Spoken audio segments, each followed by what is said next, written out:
Big boss season 7 live അപ്ഡേഷനിലേക്ക് എല്ലാവർക്കും സ്വാഗതം. രാവിലെ തന്നെ പൊരിഞ്ഞടിയാണ്. അടിക്കുള്ള കാരണം യോഗട്ട് അടിച്ചു മാറ്റി തിന്നു എന്നുള്ള കാര്യമാണ്.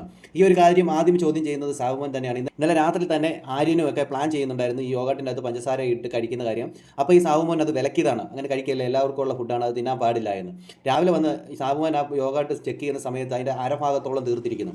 അതുമായിട്ട് ബന്ധപ്പെട്ട് ചോദ്യം ചെയ്ത് ആദ്യം ആര്യനെ ചോദ്യം ചെയ്തു, അത് കഴിഞ്ഞ് അക്ബറിനെ ചോദ്യം ചെയ്തു. അങ്ങനെ ചോദ്യം ചെയ്തുകൊണ്ടിരുന്ന സമയത്ത് അവരെടുത്തിട്ടില്ല എന്ന് അവർ പറയുന്നു. ഇത് നെവിനാണ് എടുത്തതെന്ന് അവർ പറയുന്നു. തുടർന്ന് അവിടേക്ക് നൂറ കയറി വരികയായിരുന്നു. നൂറ കയറി വന്ന് അത് കണ്ടതും ദേഷ്യപ്പെട്ട് അത് എടുത്തുകൊണ്ട് പോവുകയായിരുന്നു. പിന്നെ ആ കയ്യിൽ നിന്ന് ആര്യം തട്ടിപ്പറിക്കുന്നു. ആര്യം തട്ടിപ്പറിച്ച സമയത്ത് നൂറ പോയി ഫ്രിഡ്ജ് തുറക്കാൻ പോകുന്നു. അവിടെ നിന്ന് ഫ്രിഡ്ജിലിരുന്ന സാധനങ്ങളൊക്കെ താഴെ വീഴുന്നു.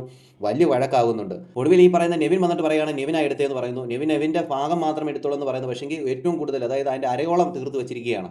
അതിൽ ഇവർക്കും പങ്കുണ്ടെന്നാണ് ഈ പട്ടായ ഗേൾസുകൾ പറയുന്നത്.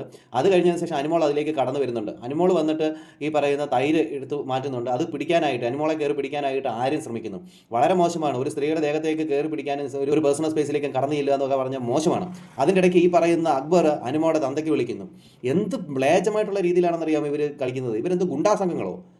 ഇവരെന്ത് ഗുണ്ടാസംഘങ്ങളോ? ഇതിനെ അനീഷ് കൃത്യമായിട്ട് അവിടെ ചോദ്യം ചെയ്യുന്നുണ്ട് അനുമോടെ തന്തയ്ക്ക് വിളിച്ച കാര്യത്തെക്കുറിച്ച്.